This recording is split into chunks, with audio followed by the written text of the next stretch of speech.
أنا أسماء موسى ودي قناة ليدي أون ذا رود. موضوعنا النهاردة هو الكسل. هنعرف النهاردة السبب للكسل وهديلك فكرة علشان تتخلص منه نهائيا. الكسل هو عبارة عن تنفيذ لحالة السكون والتسويف، وعلشان نبسط الموضوع ونتعمق فيه أكتر هنعتبر مع بعض إن الكسل ده نبات، وهنقسمه 3 أجزاء. الجزء الأول هو السطح وده الزهرة، والجزء الثاني هو العمق وده الساق، والجزء الثالث هو الأصل وده الجذر. الجزء الأول ده المرحلة المعرفية الواضحة للناس كلها وليك انت شخصيا، يعني كله عارف ان انت كسول وبتسوف. المعادلة بتاعته يا إما انت إنسان كسول وبتأجل وبتسوف، وده تعريف الاعتمادية على الشيء أو الشخص أو اليوم الآخر، يا إما انت إنسان مش كسول ولا بتأجل ولا بتسوف، وده تعريف الاعتمادية على النفس وعلى الآن وعلى الأشياء اللي انت بتمتلكها فقط. أما الجزء الثاني ده مرحلة الإدراك والوعي، ودي مش واضحة للناس بس واضحة ليك انت شخصيا. المعادلة بتاعتها هي يا إما انت إنسان غير مكتفي بذاتك ومتواكل وده بيساوي السكون، يا إما انت إنسان مكتفي بذاتك وغير متواكل وده بيساوي الحركة.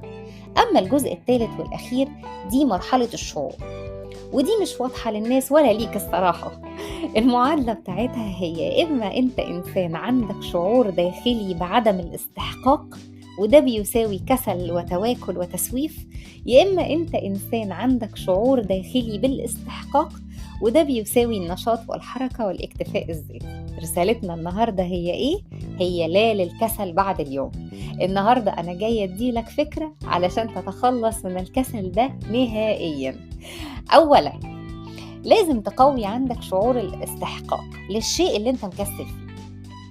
مثلا لو قلنا الرجيم، انت عايز تخس ليه؟ عشان لازم تخس وشكلك وحش واللبس مش لايق عليك وبقيت تقيل والناس كلها بتهتم بالشكل وانت ما ينفعش تبقى بالمنظر ده شعور غلط. الصح هو ان انت انسان مميز جدا جدا، وانت ربنا خلقك في احسن تقويم، وربنا ادالك الجسم ده امانة، وعلشان كده انت تستحق ان انت تكون في شكل جميل، والرجيم هيحقق لك اللي انت بتستحقه، وبكده هتكون كمان بترضي ربنا عشان بتحافظ على الامانة دي.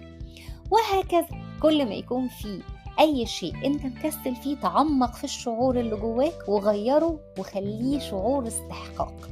أما الحاجة التانية هي إنك لازم تقوي جواك وحواليك الأعمال الفردية. مثلا الرياضة، أنت عايز تلعب رياضة بس أصل مفيش حد يشجعني، أصحابي مش معايا، الغربة وحشة، ده غلط. الصح أنت تفكر تعمل لنفسك تمارين خاصة، حاجة كده كاستمايزد ليك وبشخصيتك وبجسمك وبظروفك، عن طريق انك تعمل سيرش، عن طريق ان انت تقرأ كتاب، مش مهم. المهم ان انت تعمل لنفسك كده توليفة تخصك وتكون سبيسيفيك قوي ليك، وبكده تكون انت عملت شيء فردي.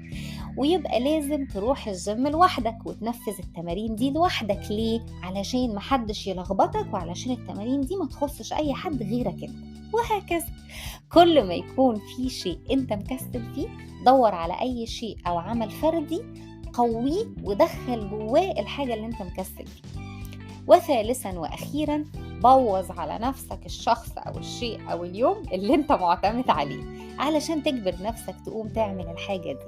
خلاص مفيش شخص موجود ترمي عليه الحمل، انت بس، والإدراك عندك عارف والوعي إن مفيش أي شخص موجود غيرك، ومفيش أي وقت تاني فاضي غير الآن، ومفيش أي شيء تاني غير المتاح.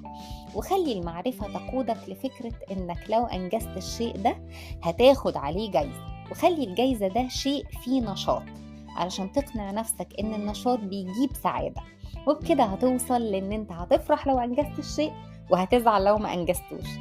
شفت سهلة وبسيطة ازاي؟ ما تنسوش تعملوا سبسكرايب ولايك وتتابعوني علشان قصص تانية جديدة.